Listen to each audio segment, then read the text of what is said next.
Hello, welcome back to my channel Kavita music world KMW। বন্ধুরা, আশা করি আপনারা সবাই ভালো আছেন আর সুস্থ আছেন। আর অনেকে হয়তো সর্দি কাশিতেও ভুগছেন, কারণ ইদানিং শীতকাল আমরা সবাই কম বেশি এই রোগে ভুগে থাকি। তাহলে চলুন বন্ধুরা, আজ আমি নিয়ে এসেছি একটি আয়ুর্বেদিক ব্লগ, যা অতি গুরুত্বপূর্ণ টিপস আমি আপনাদের সাথে শেয়ার করব। আজকের ভিডিওটি সম্পূর্ণটি দেখার চেষ্টা করবেন, কারণ আমি বেশ কয়েকটি টিপস দিয়ে যাব কয়েকটি রোগ সুগের। তাহলে চলুন বন্ধুরা, এখন শুরু করা যাক। সর্দি কাশি, যখন সর্দি শুরু হয় তখন আমাদের অনর্গল নাক দিয়ে সর্দি ঝরতে থাকে, জল ঝরতে থাকে, আর ডুব গিলতেও কষ্ট হয়। তখন আমাদের কি করতে হয়? সরষের তেল, মানে ইঞ্জিন তেল, সেই সরষের তেল আমরা গরম করে বাটিতে কিংবা আপনাদের সুবিধা মতো যে কোনো একটি পাত্রে গরম করে মাটিতে নামিয়ে তারপর এই কর্পূরের, দেখেন বন্ধুরা, এটি হলো কর্পূর। এই কর্পূরের শাখা একটি কিংবা দুটি, সেই আপনারা পরিমাণ মতো এটি সেই গরম তেলে ঢেলে দেবেন। সঙ্গে সঙ্গে এই কর্পূরটি সেই তেলের আকার ধারণ করবে। তারপর কি করতে হবে? সেই তেলটি কিছুটা ঠান্ডা হলে হালকা পরিমাণ গরম ভাব থাকতে হবে। তখন সেই তেল হাতে নিয়ে এই তালুতে বারবার দিতে হবে। একটু হালকা গরম ভাব কিন্তু থাকতে হবে তেলে, এভাবে দিতে হবে। তারপর আঙুলের ডগার সাহায্যে সেই হালকা গরম তেল নাকের ছিদ্রেও আমরা এভাবে টেনে নেব, এভাবে। তখন কি হবে? সেই বন্ধ নাক খুলে যাবে।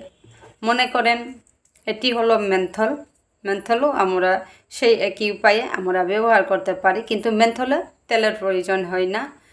গরম জলের সাথে মেন্থল কিছু পরিমাণ মিশিয়ে তারপর আমরাও এইভাবে শ্বাস গ্রহণ করতে পারি, তাহলে সেই সর্দি ভাব কমে। কিন্তু বন্ধুরা, এটিতে কোনো একটি কাজ হয় না, শুধু সেই অল্প সময়ের জন্য আমরা কিছুটা আরাম বোধ অনুভব করব। কিন্তু সরষের তেল আর কর্পূর তেল কিন্তু ঔষধের কাজ করে, সেই কারণে এটি আমি ব্যবহার করতে বলবো। এটি সরষের তেলের সাথে এটি ব্যবহার খুব উপকারী, সেই সর্দি জড়া আর ডুব গিলতে কষ্ট পাওয়া সেটিতে খুব উপকারী। কারণ সেই তেলটি শুধু মাথার তালুতে নয়, তালুতে আর এভাবে এভাবে এই জায়গাতে বুকে পিঠে হালকাভাবে সেই হালকা গরম তেল দিয়ে ম্যাসেজ করলে খুব উপকারে আসে। তাছাড়া বন্ধুরা, কাশি হলে আমি বলবো বাসক ঘাস, কিন্তু বাসক ঘাস সবার চেনা নেই, হয়তো অনেকে নাম শুনেছে মাত্র, কিন্তু জানা নেই। বাসক ঘাসে কিন্তু দুটি প্রকার রয়েছে, একটি হলো রামবাসক আর একটি হলো শ্বেতবাসক। আমাদের বিষ্ণুপ্রিয়া মণিপুরী ভাষায় বলে রামবাসককে লাম বললে হয়। এই রামবাসক আমরা কিভাবে চিহ্নিত করব? পাতা সবুজ, গাঢ়, কিছুটা লম্বা, কিন্তু সবুজ, গাঢ় সবুজ, আর ফুল হবে লাল। শ্বেতবাসকের ফুল হবে সাদা আর জুপাকৃতি, জুপ আকারে ফুলগুলো খুব সুন্দর ফুলের, মনে হয় বাদামের যে বাকল নিয়ে থাকে ঠিক সেইভাবে বাদামের মতো ধরে, ঠিক আছে। তারপর এই যে বাসকের সাদা ফুল, সেই ফুলও আমাদের মূত্রকিস্যের রোগে খুব উপকারে আসে। এবার বলবো আমি শুধু কাশিতে আমাদের বাসক ঘাস কিংবা বাসক ঘাসের শালের গুঁড়ো যে কোনো কাশিতে আমরা খেতে পারি। এই বন্ধুরা, আমি রেখেছি বাসক ঘাসের শাল গুঁড়ো করে রেখেছি। দেখেন বন্ধুরা, কি সুন্দর বাসক ঘাসের শালের গুঁড়ো আমি মিক্সার করে রেখেছি, গ্রাইন্ডার মিক্সারে। এটি বন্ধুরা মহিলাদের বাদক ব্যথা তো এটি পরম বন্ধু। বাদক ব্যথা বলতে অনেকে হয়তো বুঝেন নাই। বাদক ব্যথা মাসিক ঋতুস্রাব জনিত ব্যথা, যা তলপেটে ঋতু চলাকালীন সময়ে তলপেটে ব্যথা হয়ে ওঠে, সেটিকে বলে বাদক ব্যথা। এই বাদক ব্যথা তো আমরা এই বাসক সালের গুঁড়ো ব্যবহার করতে পারি। মাসিক চলাকালীন সময়েও আমরা এটিকে ব্যবহার করতে পারি। তাছাড়া মাসিক চলাকালীন আগে পূর্ব মুহূর্তে 2-3 দিন আগে থেকেও আমরা এটির ব্যবহার করতে পারি। এটির পরিমাণ হবে 8 চামচ। 8 চামচ মানে আধা চামচ, হাফ টিস্পুনফুল, আর সাথে দেব মধু, হানি। এই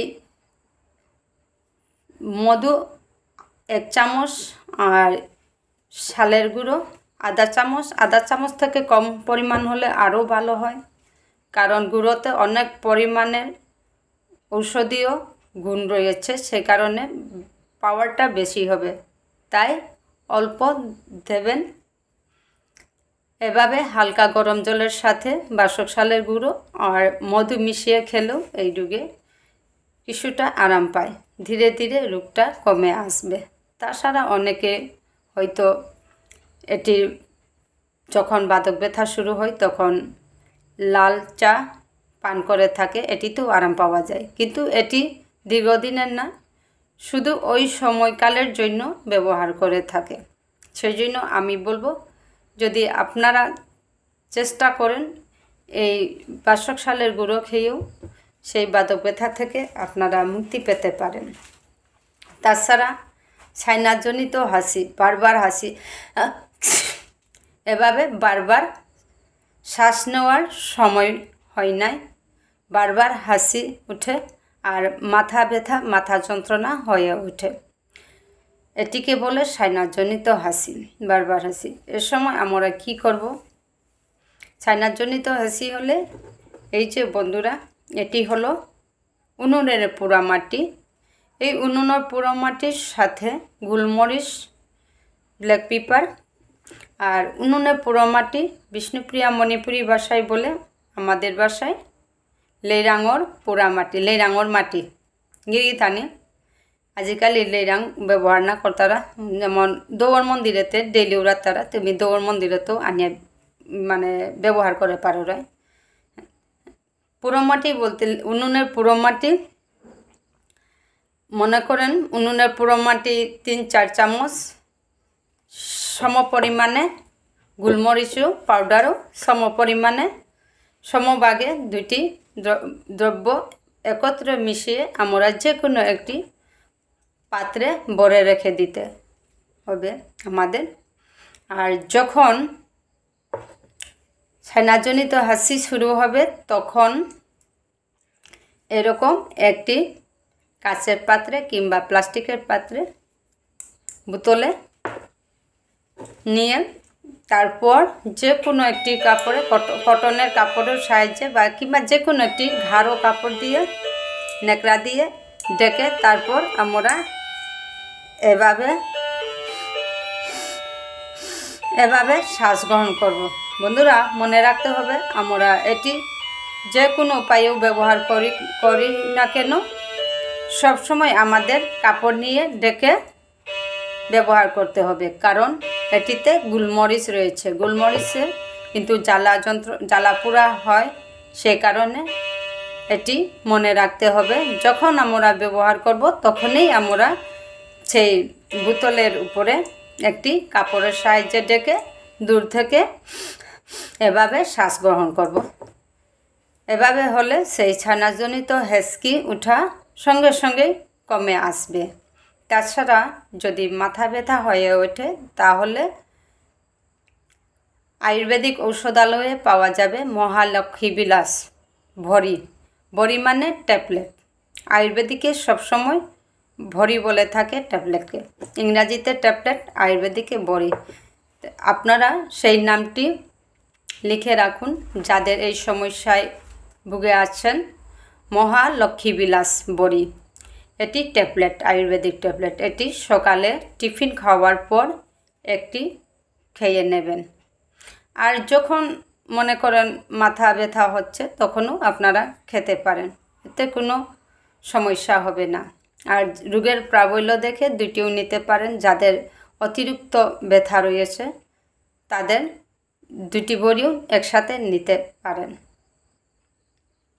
আর বন্ধুরা, মূত্রকৃষ্ণ রোগের জন্য আমি বলবো বাসক গাছের ফুল অত্যন্ত উপকারী।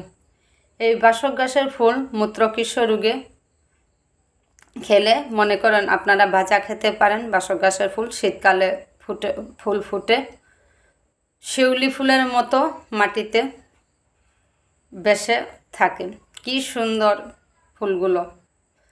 সেই বাসক গাছের ফুল মৌমাছি বসে, কিছুটা মধু রয়েছে সেই বাসক গাছের ফুলে, কিন্তু ভাজা খেলে কিছুটা তেতো ভাব হয়। আমি আলু আর বাসক গাছের ফুল দিয়ে ভাজা খেয়েছি, এভাবে বেশ কয়েকদিন আমি খেয়েছি। সেই কারণে আমার কিন্তু মূত্রকৃষ্ণ রোগে আমি প্রায়শই ভুগে থাকতাম, কারণ আমি ঝোল কম পরিমাণে খাই সেই কারণে। কিন্তু আধাও আমার এই রোগের জন্য নিষেধ, তাই আমি কম পরিমাণে আদা খেয়ে থাকি। কিন্তু যারা ঝোল কম পান করে, কিন্তু এটি মহিলারাই বেশিরভাগ ভুগে থাকেন, এটি পুরুষেরাও হয় কিন্তু বেশিরভাগ মহিলারাও হয়ে থাকে। বন্ধুরা, আরেকটি কথা বলবো, এভাবে ভিডিও শ্যুট করতে গিয়ে আমরা অনেক মূল্যবান টিপস, গুরুত্বপূর্ণ টিপস বলে থাকি, সেটি আমরা ডেসক্রিপশনে শেয়ার করে থাকি। প্লিজ আপনারা ডেসক্রিপশনটা সবসময় ফলো করে নেবেন, বিশেষ করে আয়ুর্বেদিক ব্লগে। ধন্যবাদ, আপনারা এতক্ষণ আমাকে সময় দিলেন। আর যারা আমার পাশে রয়েছেন, দীর্ঘদিন আমাকে সুন্দর কমেন্ট করে উৎসাহিত করে সাপোর্ট করে আছেন, তাদেরকে অসংখ্য ধন্যবাদ। আর যারা নতুন বন্ধু রয়েছে ওদেরকে আমার রিকোয়েস্ট, আমার এই চ্যানেলটিকে সাবস্ক্রাইব করে বন্ধুত্বর হাত বাড়িয়ে দিতে। বন্ধুরা, আজকের আলোচনা এখানেই সমাপ্ত করে নিলাম। আপনারা ভালো থাকেন, সুস্থ থাকেন। আমি কবিতা সিনহা বিদায় নিলাম। Tata, bye bye.